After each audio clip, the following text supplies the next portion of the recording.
Okay, and now we're over by the fantastic aircraft hangar here, and out the front we've got quite a lot of motorsport related cars, as we can see. A couple of interesting ones over here, and we've got Lee and Stuart.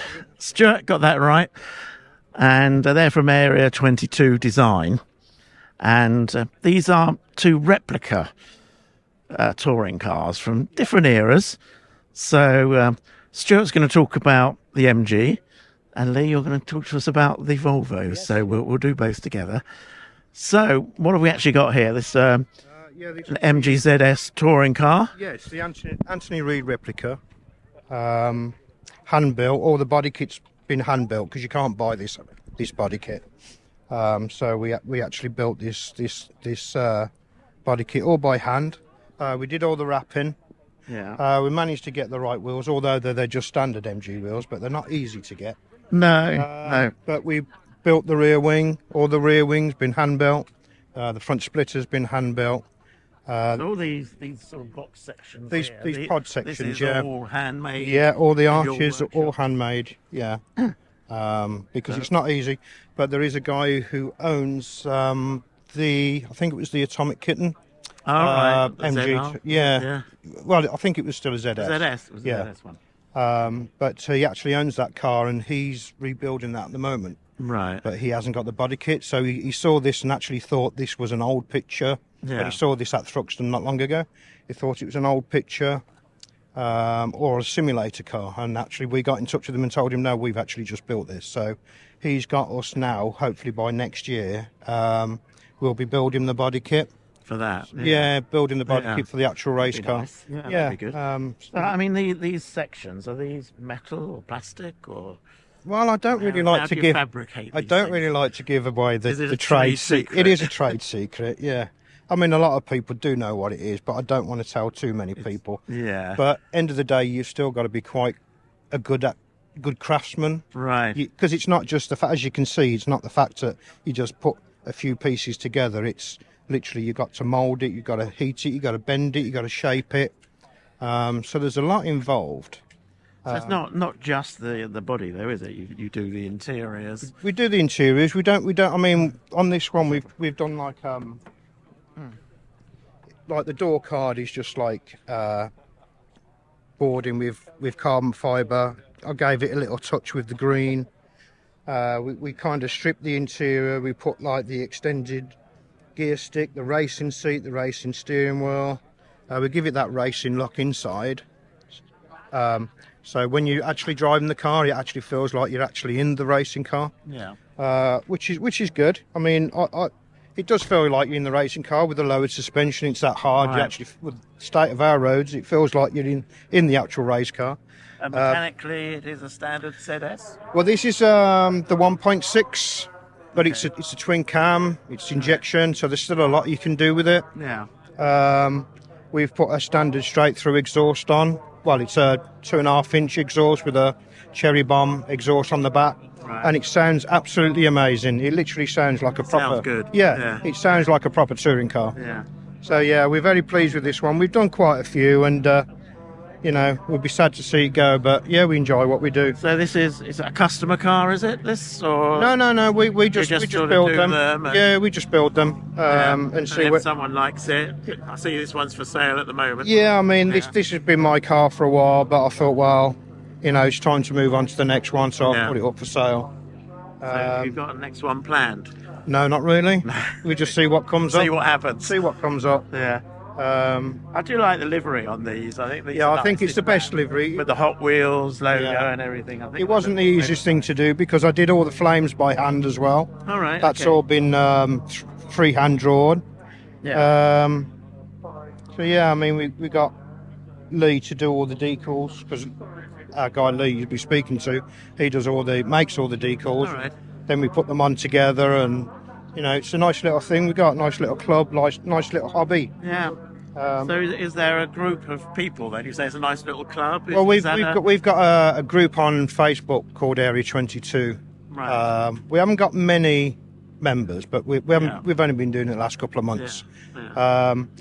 There's a lot of clubs out there that have anything and everything on their club just to make up the numbers. But we're particular who we have, so we only have either proper race cars, replicas, customised cars to a point. So we you know, them the kind of people we do take into our group. But we are getting bigger. We're hoping to do probably most shows next year, and a load of more shows. Even make our own shows up and grow the group. Yeah, so if you don't sell it, we'll see it around at some other shows. I think so. Yeah. Or even if you sell it, they'll probably bring it along. Well, this is what happens. Yeah. We have done a few that we've decided to sell, and they do come along to our group meets at shows and stuff. It's nice to see them again. Not all of them do turn up, but majority of them do. That's good. Yeah, it's thanks for showing us around this ZS. Yeah, thank you very much indeed. Stuart. Thank you. Right, we've got here. It's a Volvo, 1990s, I guess we're looking at here, aren't we, for touring cars? Yeah, and Lee, you're from Area 22 Designs. Yes, that's right. So, yeah. This is my own car. Volvo here. What have we actually got? It's this particular car is a 97 Volvo 850 estate. Yeah. It's an SE base model, which is actually what the original touring cars were based on. Okay. Everyone thinks the estate cars that raced in the 90s were the T5 turbos, but they weren't. They were the part of the Super Touring era, and the restrictions were 2 litre non-aspirated. So Tom Walkinshaw Racing built the Volvos for to race for Volvo. They had a 2 litre 5-cylinder engine, and I think Tom Walkinshaw had to do quite a lot of work when they first built the cars.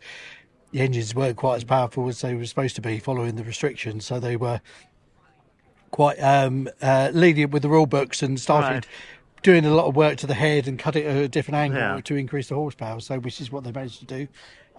They only actually ever built 3 race cars. Two actually raced. One was only ever used as a sort of spare car demonstrator, that type of thing.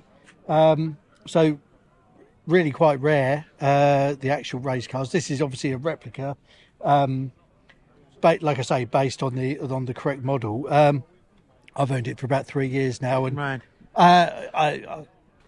I'm a sort of graphic designer by trade, so my interest is in in the wraps. Yes, getting the livery as close as possible, really. So a couple of years ago at Brands Hatch, managed to park up to get it parked next to one of the 3. Oh, right. So that was really interesting. Okay. So rather than just researching from photos and things, all of a sudden had the real thing. Yeah, the real thing there to actually compare it to. Yeah. Nice. Given it's a road car, it's actually quite quite difficult to recreate the complete sort of stance and things, but it's not too far off. Yeah, so it's as close as I think you can get with an actual road car. So yeah. And interior wise, I see we've got some strapping and things in the back here. So is this pretty much like I say, this is my car, so obviously it's 2 front seats. It's actually still got the rear seats. It's everything's folded down. Okay. Just gone for the sort of motorsport look, really. It's a decision, I'm so that's not really how the actual racing car. No. They're just all your sort of out. interpretation. And like I say, it is a road car, and I do use it. So and I do carry more than 2 people sometimes. So it's maybe one day I might strip it out and go the full look, with the roll cage and things. So. I mean, mechanically, then it is still just a standard road. Yeah, this is actually a 2.5, so bigger than what the original had, but obviously standard road engine. It's 5-cylinder, so it has the sort of the sound. They were very notorious for the sort of sound they generated, a bit like the. They're quite big beasts, aren't they? Really, to imagine this racing.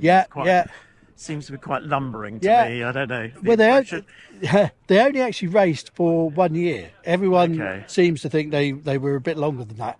They used these for a year and then went to the saloons for a couple of years. Okay. And they actually didn't do that well. It was more of a development year. I think they generally came around sort of about 10th place in races. Right. I think the highest position was the lead driver, Rickard Rydell, came 5th in one race. Yeah. But given what they were and the attention they got, I think they had more column inches written about them that season than Alfa Romeo that won the championship. So, and I think the 850 development was a big thing for Volvo at the time. The first time they'd done a front-wheel drive platform. So so very keen to promote. Yes, big investment, racing, and I think it did wonders. Yeah, they ended up, selling a lot of these, and it changed the perception of their sort of cars from, antique dealers ferrying furniture around to being a bit cooler, a bit more sporty. Yeah. It's not really an old gentleman's car. It's No. a touring car, racing car. Yeah. Fantastic. No, it's good, isn't it? It's a good job. Yes, and you're part of the same group as we saw. Yes, before. I work with Stuart. Like I say, my focus is on sort of the graphics and things. So, right. I